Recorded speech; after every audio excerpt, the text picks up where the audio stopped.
Ilmas Bectas, nagpasalamat kay Rufa Gutierrez dahil sa pag-follow at pag-comment nito sa kanyang Instagram account.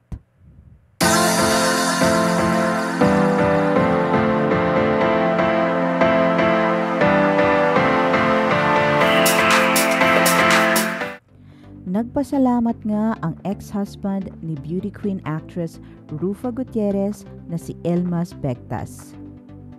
Sa Instagram post ng Turkish businessman ay may caption na 2025 Summer Vacation. Makikita na nag-comment si Rufa sa solo picture nito ng 3 fire emoticons. Dahil dito, nag-comment back naman si Ilmas ng "Why are you still following my pictures? Thank you for liking it." Matatandaan na kinasal sina Rufa at Ilmas noong taong 2003 dito sa Pilipinas. Pero na-annul din ang kanilang kasal noong taong 2012. Sila ay biniyayaan ng 2 babaeng anak na sina Lauren at Dennis.